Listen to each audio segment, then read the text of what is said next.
Finished our prayer time. I must tell Jesus, 431.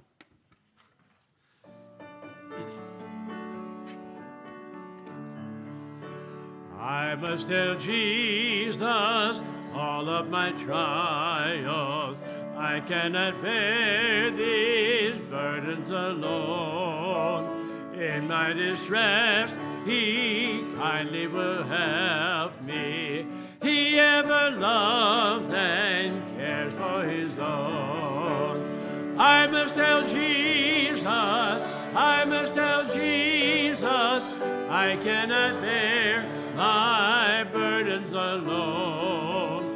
I must tell Jesus, I must tell Jesus, Jesus can help me, Jesus alone. On the second, I must tell Jesus all of my troubles. He is a kind, compassionate friend. If I but ask Him, He will deliver. Make all my troubles quickly an end. I must tell Jesus, I must tell Jesus,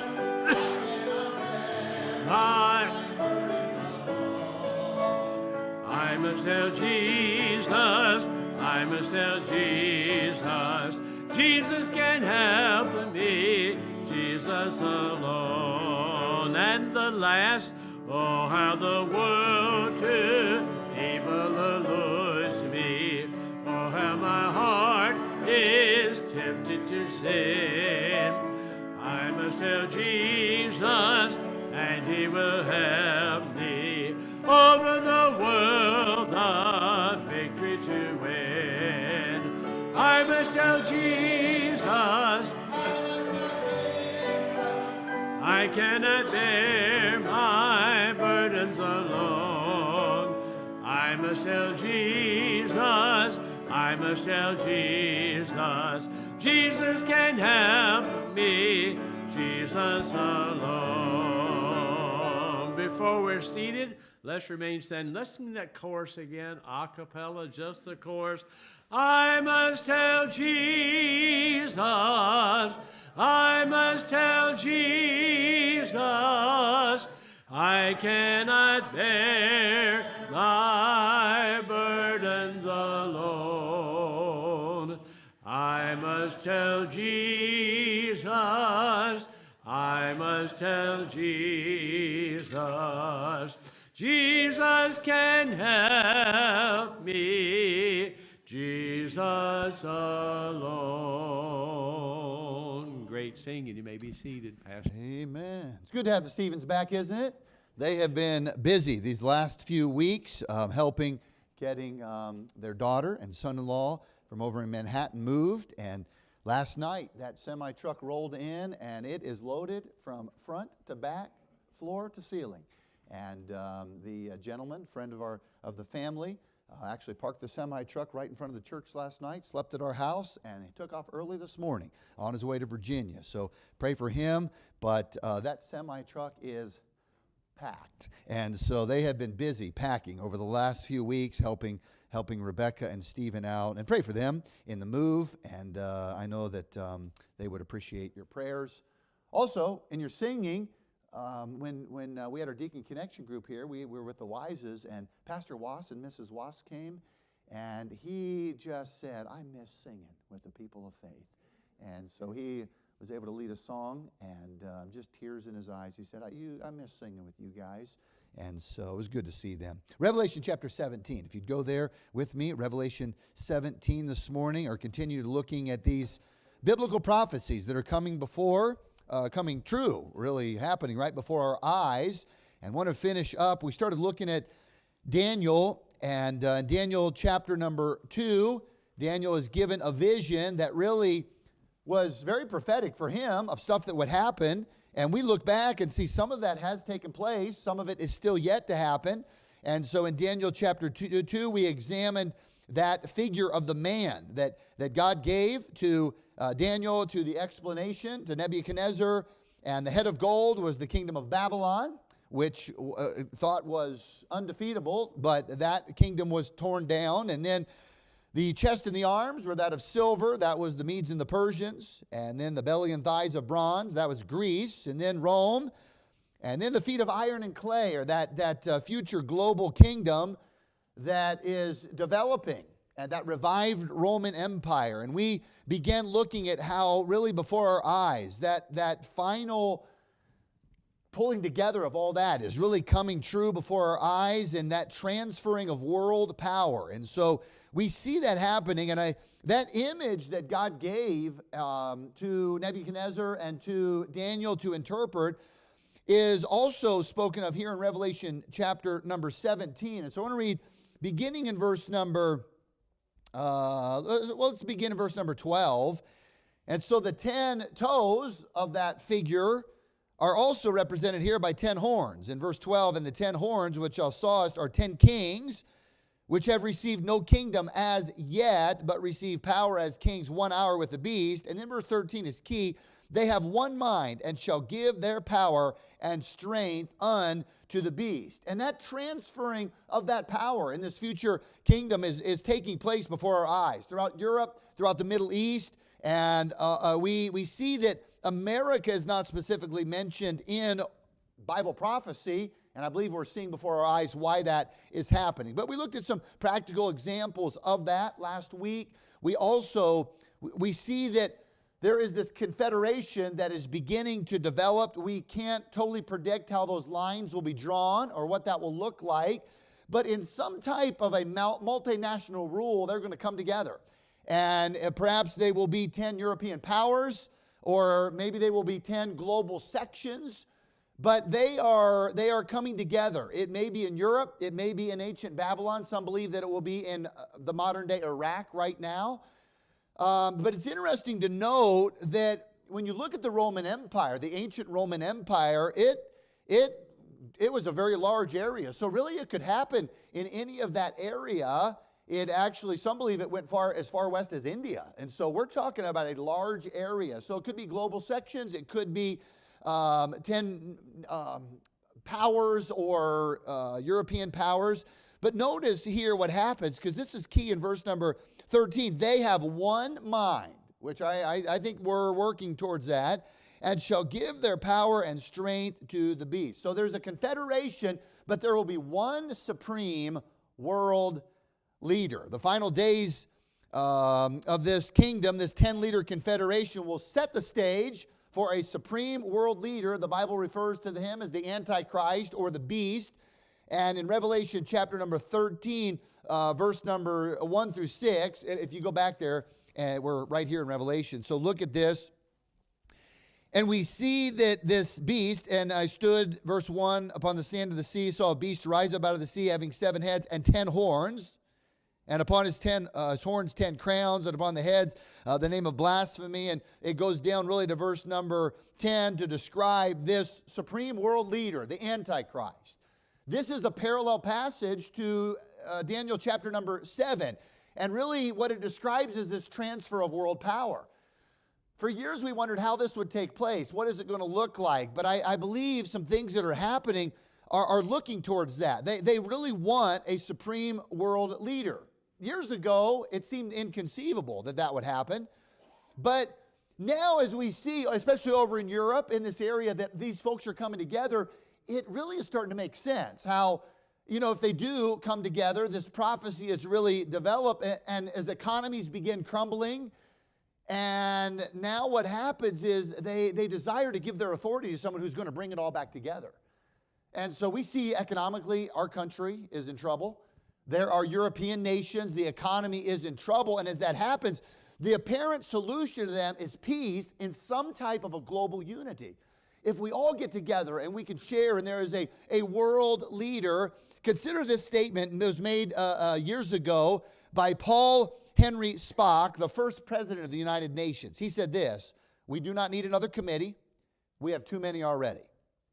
What we want is a man of sufficient stature to hold the allegiance of all people and to lift us up out of the economic morass into which we are sinking. Such or send us such a man, and be he God or devil, we will receive him.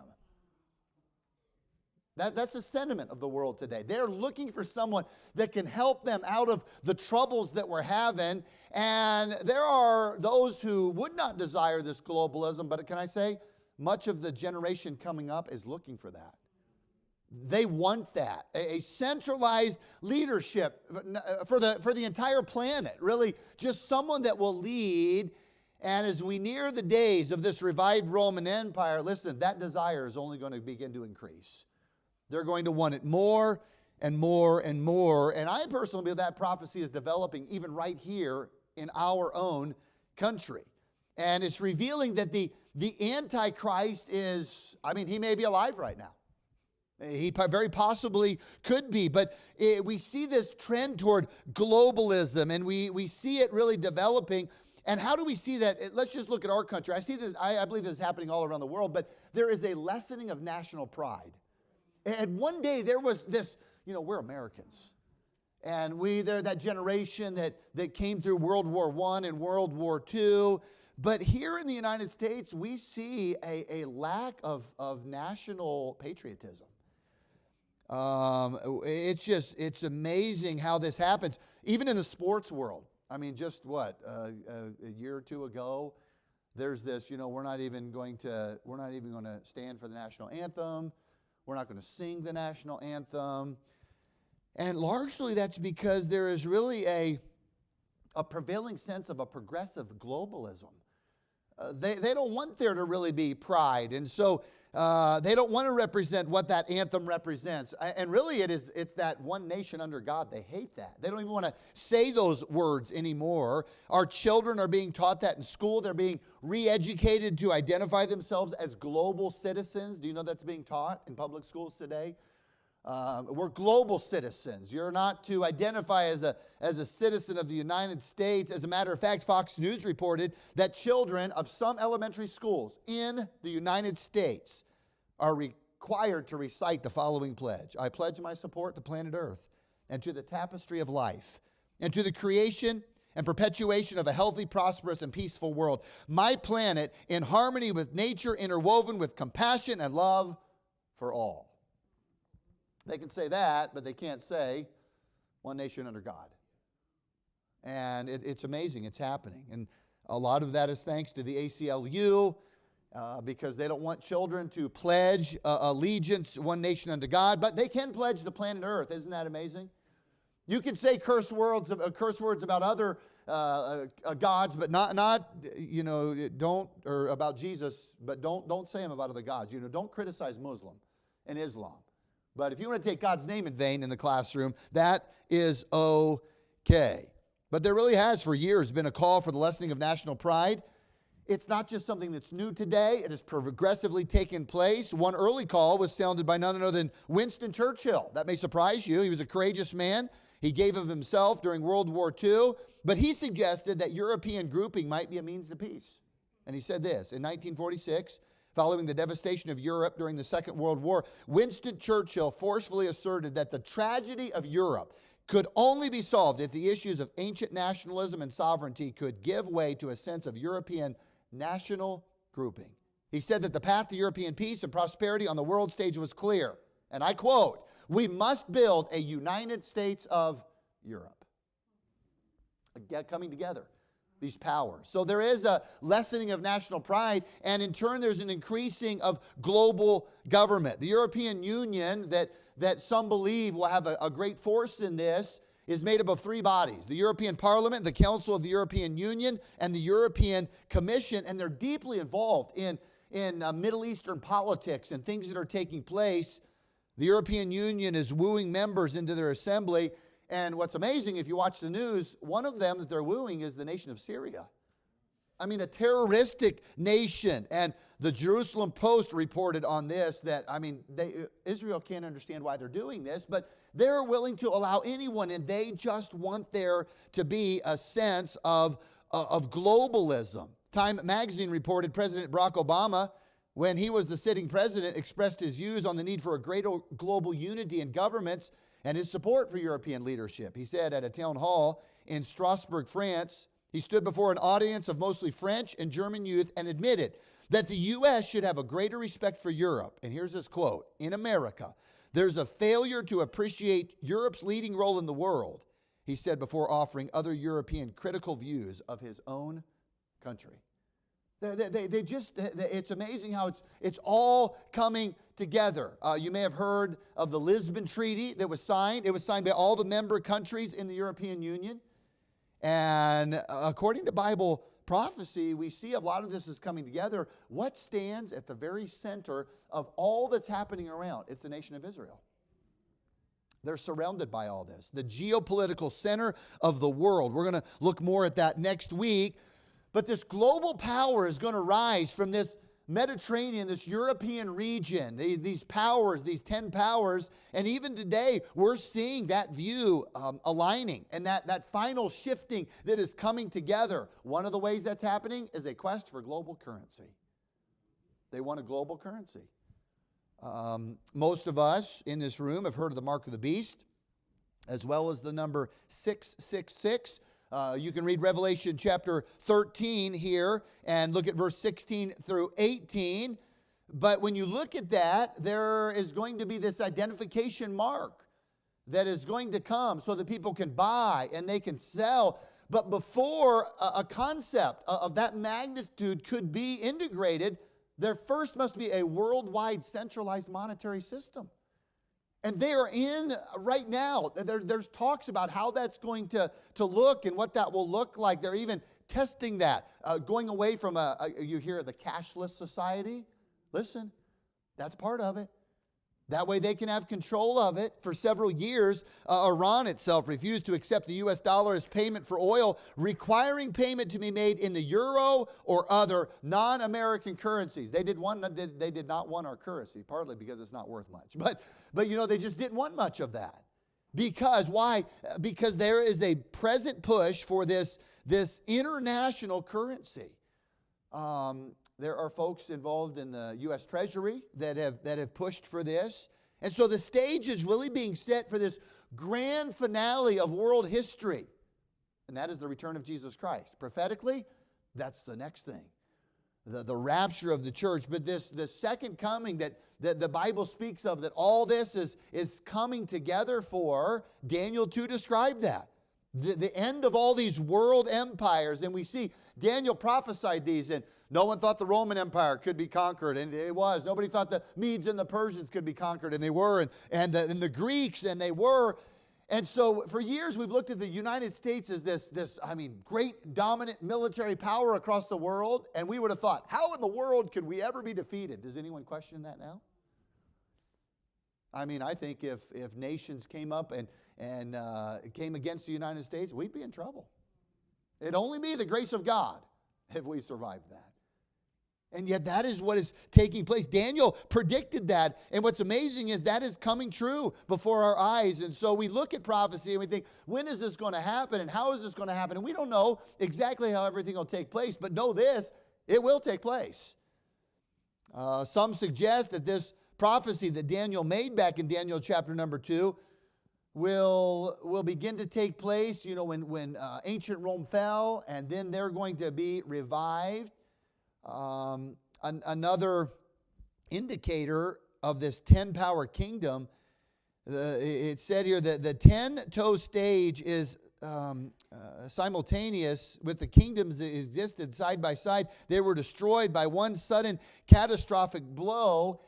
And really, nothing like this has yet occurred in history. And so something has to take place, and something is going to do when the final form of this revived Roman Empire is alive and it's thriving on earth. When Christ comes back to set up his kingdom, something has to take place. But what we see is we just see little snippets and little glimpses of things that Daniel predicted and things that God showed to John in Revelation. And now we're seeing like, oh, that's making more sense. And that's why we're in Titus chapter 2, verse number 13. When we look at Bible prophecy, it's not to get us discouraged and get us to live in fear. Like, oh, what will the mark of the beast exactly look like? And how will that take place? Do you know what Titus reminds us? That ought to cause us to look for the blessed hope and the glorious appearing of our great God and Savior, Jesus Christ. It's interesting, over 250 years ago, Isaac Watts, he was a nonconformist preacher in London. He wrote a song based on Psalm 98, which described the future glory of Christ's return. That's what it was all about. It became better known as a Christmas carol, but it was the song, Joy to the World. Have you ever thought about the words? And when we sing it, a lot of times we would sing it at Christmas time, but really it spoke of Christ's second coming. Joy to the world, the Lord has come. Let earth receive her King. Let every heart prepare him room, and heaven and nature sing. Joy to the earth, the Savior reigns. Let men their songs employ, while fields and floods, rocks, hills, and plains repeat the sounding joy. No more let sins and sorrows grow, nor thorns infest the ground. He comes to make his blessings flow far as the curse is found. He rules the world with truth and grace, and makes the nations prove the glories of his righteousness and wonders of his love. He was speaking of Christ's second coming. Apart from God, human reasoning can't really make sense of this global unity and why people would want it. But listen, it's the pathway to world peace for them. Somebody has to bring peace to the Middle East, and that's what they're looking for. And we can see in current events that what was described in Daniel's prophecy there that God gave to him, and what is described in Revelation is just things that, Daniel probably thought, what in the world? What does that look like? How is that going to happen? And now we look back and see much of that has already taken place, and there's really one final piece of the puzzle that comes together. But the Bible believer who looks at Bible prophecy ought to have their hearts really drawn to the Lord. Wow, listen, if we believe this is going to happen, and I believe it will, because that's what God said would happen, and we can see that there is a rise of globalism, and what those nations, are they going to be areas, are they going to be actually nations that come together, whatever that looks like, but what should that cause us to do? Well, it ought to cause me to be ready to make sure I'm ready to meet the Lord face to face. I have a heavenly hope. And if I look back at history and I can see, yes, that's happened and that's happened and that's happened, what would make me think that what God describes in Revelation isn't going to happen? Or the end of that prophecy that he gave to Daniel in Daniel chapter 2 isn't going to happen. And world power is beginning to shift and really will begin this mighty revived empire, this 10 nation or areas that come together. Ultimately, there will be one world leader who will come together and proclaim peace. But you remember what to the end at the bottom, there was a crushing stone that God described. And all of that the feet of iron and clay will be crushed because there is one who's going to rule with truth and grace. And that's not the Antichrist, that's Jesus Christ. And so, yeah, it'll come together. It'll look powerful, and there will be a proclaiming of peace. But only true peace will come when Jesus Christ sets up and sits on his kingdom forever. And so, as we examine and as we look at these world powers, the old ones that have come and gone, that history thought nothing could ever happen, and we see this really revived Roman Empire that is beginning to come together, European nations that are forming. There's a rise toward a one world leader and a one world government. But what's amazing is sitting right in the middle of all of that is this nation of Israel. And isn't it surprising that a nation of really such disproportionate size, it's so small. We looked at the size of it. The country itself, under 10 million people, with a land area smaller than the state of New Jersey. And it's the focus, and has been the focus of world history for generations, for millennia.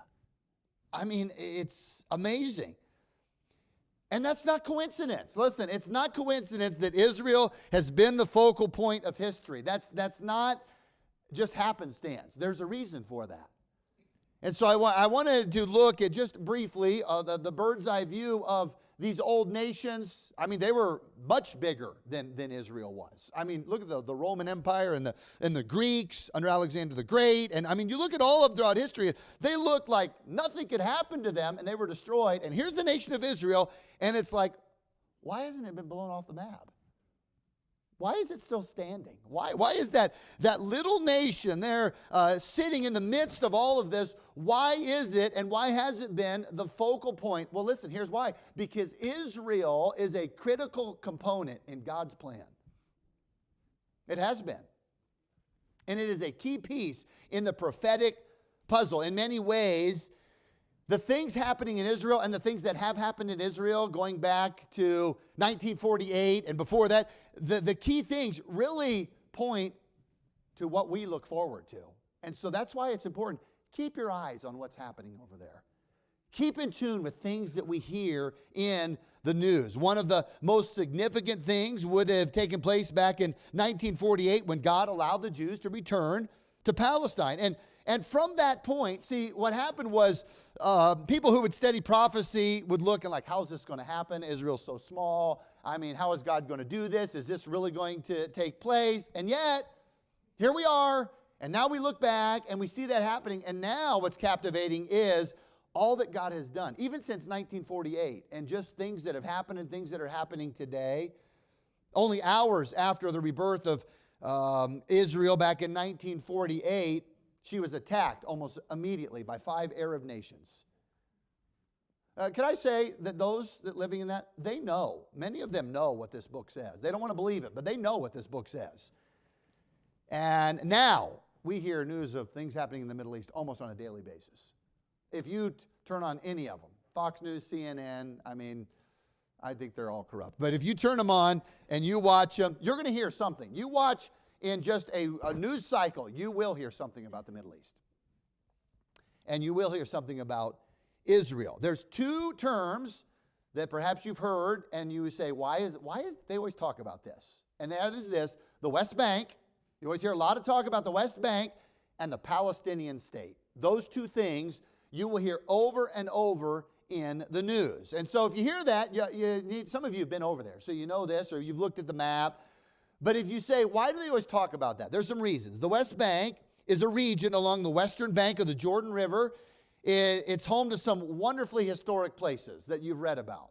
Bethlehem, Jericho, and Hebron. And you read about those in the Bible. In a book, The Late Great State of Israel, Aaron Klein explains the importance of Hebron to Israel, in which he states this. Located in the biblical heartland of Judea on the West Bank, Hebron is the oldest Jewish community in the world. Jews have lived there almost continuously for over 3,500 years. The city is home to the Tomb of the Patriarchs, the second holiest site in Judaism, believed to be the resting place of the biblical patriarchs and matriarchs, Abraham, Isaac, Jacob, Sarah, Rebekah, and Leah. King David, the one that would, prophesy or predict the eventual Jewish Messiah, he was anointed there in Hebron. He reigned there for 7 years. 10 centuries later, during the first Jewish revolt against the Romans, Hebron was the scene of extensive fighting where many Jews were killed. Throughout the Byzantine, Arab, and Ottoman periods, there are accounts of the trials of Hebron's Jewish community. In 1929, after an Arab attack left 67 Jews dead, the entire Jewish community fled the city, with Hebron becoming temporarily devoid of Jews, and Jews returned when Israel recaptured the area in the 1967 Six-Day War. So why is there so much talk about the West Bank? Well, this region is really significant and very special to Israel. There are settlements that are there today. It's home to over 500,000 people. Yet what's amazing is the United Nations, as well as many of the United States and European Union members, are pressuring Israel to stop allowing residents to dwell in those regions. Listen, that's Israel's land. God gave it to them.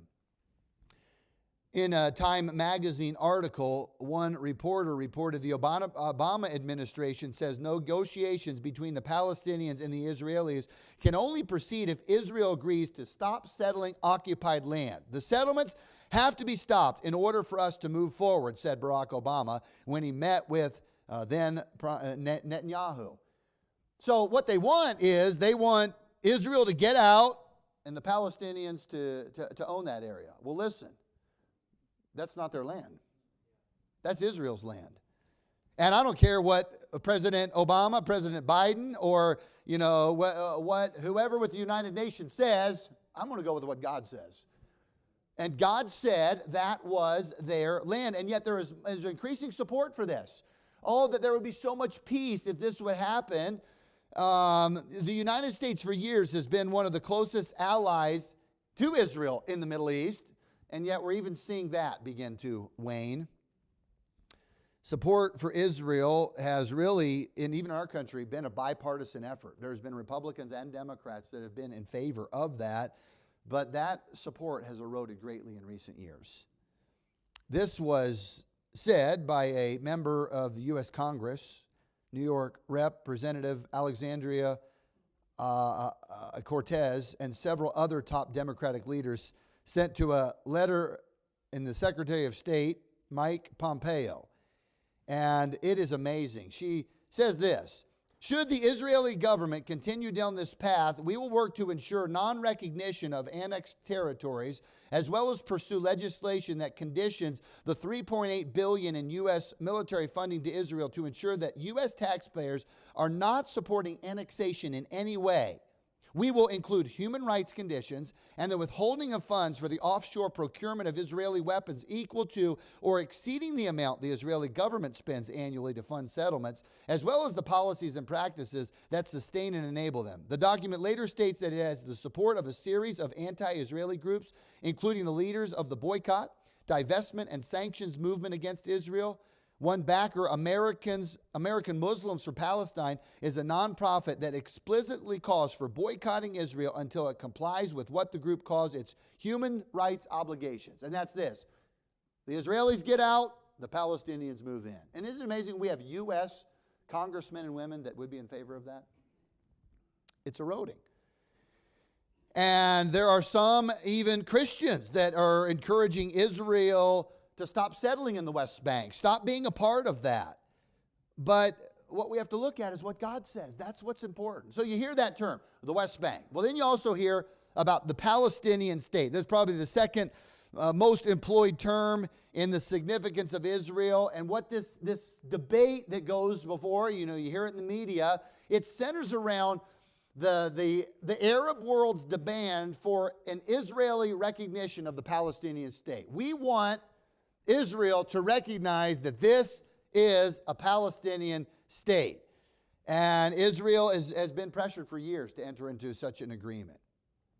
Jordan's king pressed Israeli Prime Minister Benjamin Netanyahu to immediately commit to an establishment of a Palestinian state as he pursues a sweeping resolution of the Muslim world's conflict with Israel. The Obama administration believed that the best way to get international leverage over Iran was to make real efforts to achieve a Palestinian state. So here's what you hear all the time: why don't we just recognize them? Recognize them? Well, number one, they're terrorists. That's what they are. They're terrorists. And they are constantly attacking God's people. And the fact that we would even consider doing that means we really haven't spent much time reading this book. And there's issues there. There's issues today in the West Bank and the Palestinian state. They've not gone away. When President Trump was president, he had the ability to negotiate the Abraham Accords, which really was a way for there was to be some relations between these Arab countries and Israel over decades. But listen, it's all false-lived. I mean, we're seeing that there are a lot of folks around the world that are not in favor of that. And there is an intensity that is pressuring on them. And that is going to continue to magnify as there is a rise in global currency and a rise in a one world leader. But there today is much conflict. The amazing thing to think about is it's been going on for years. This conflict has been going on for years. So why is there so much emphasis on the West Bank and the Palestinian state and really the nation as a whole? Well, I want you to, just in closing this morning, we'll look at this. Genesis chapter 12. Then we're going to come back because I think it's important that we really focus on Israel. Why Israel is important. There's churches today, maybe you've heard of this, and we'll talk about it next week, replacement theology, where the church has taken the place of Israel. And I want to show you some reasons why I don't believe that is true. But in Genesis chapter number 12, there's a reason why there's so much focus on Israel. And that was this. God made a promise to Abraham, and he fully intends to keep it. In verses 1 through 3, now the Lord had said unto Abram, get thee out of thy country and from thy kindred and from thy father's house unto a land that I will show thee, and I will make of thee a great nation, and I will bless thee and make thy name great, and thou shalt be a blessing. And I will bless them, and I still believe this is true today. I will bless them that bless thee, and curse him that curseth thee, and in thee shall all families of the earth be blessed. Bible students would refer to this as the Abrahamic covenant. Now, God specifically made this to Abraham. It was a promise to the land, it was a promise to his seed, and there was a blessing that came with it. And next week, I want to look at this because you say, Pastor, do you still stand with Israel? Absolutely. You know why? Because it's a promise God made.